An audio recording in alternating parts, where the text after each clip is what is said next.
Good morning, Team Alabama. We are going to read another Achieve 3000. Please join me in reading Sneakers on the Brain. Please do your before reading poll at this time. Sneakers on the Brain.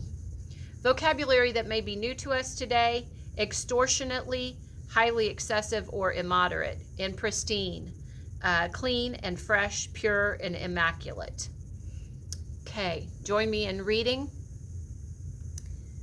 the Stretch article, and the Stretch article is at a 1280. So join me at this time. For $615,000, you could buy the very latest, greatest version of the iPhone for all your closest friends, even if you've got 600 of them. Alternatively, you could purchase more than 1,000 PlayStation 5 consoles or pick up a brand new yacht or two.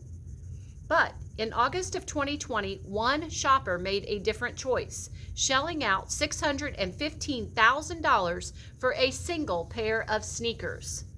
These were no ordinary kicks, of course. They were Nike Air Jordan 1s that once belonged to Michael Jordan himself. The basketball superstar was wearing them when he slam dunked a ball with so much force that he shattered the backboard, and the left shoe has a shard of glass in its sole to prove it. The auction house that sold these high-priced high tops didn't divulge the buyer's name, but that person probably belongs to the legion of footwear fanatics known as sneakerheads. Drawn by the shoe's athletic, aesthetic, and cultural cachet, these connoisseurs collect and trade them as a hobby or even make a career of it. You could say they've got sneakers on the brain. Sneakerhead culture isn't new. In fact, it kicked off in the 1980s, and according to many insiders, the launch of the Air Jordan brand in 1985 was the main impetus. Michael Jordan was still a rookie then, but his high-flying skills had already earned him the nickname Air Jordan. His popularity with fans took off, and so did sales of the shoes bearing his name. Around this time, sneakers stepped off the court and onto the street, becoming an important part of casual fashion and a focal point for collectors, especially in the hip-hop culture. In the 1986 hit My Adidas by the group Run DMC, for example, a member raps about owning 50 pairs of his favorite brand.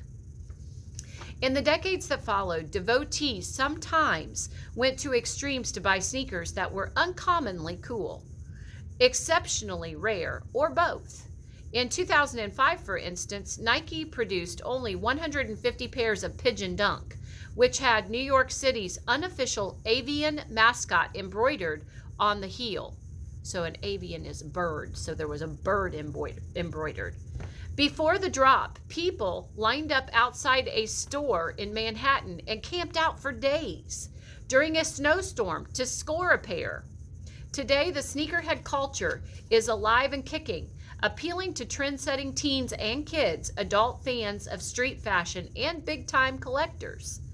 These three sisters, who go by the name Chicks with Kicks, own what may be the world's largest collection, consisting of more than 6,000 pairs and counting. If they each sported a different pair every day, it would take the trio more than 5 years to wear all that accoutrement.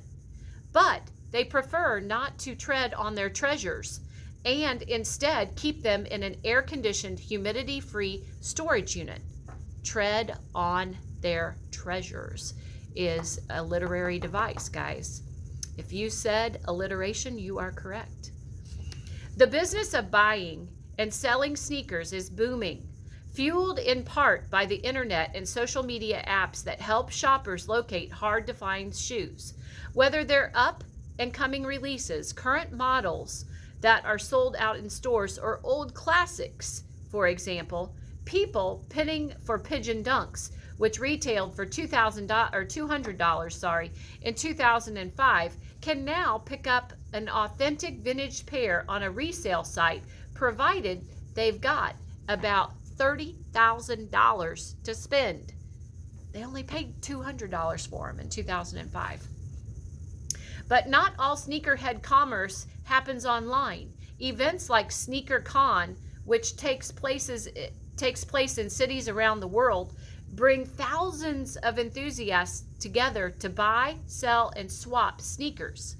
Attendees can have rare or valuable purchases authenticated by experts who, for example, can scrutinize extortionately priced Yeezys to determine if they're legit or counterfeit. These conventions are also a great place for foot fashionistas to show off their style, because while a few sneakerheads keep their collections carefully stashed away, many don't just have sneakers on the brain. They like to pull those prized possessions out of their pristine boxes and parade them on their feet.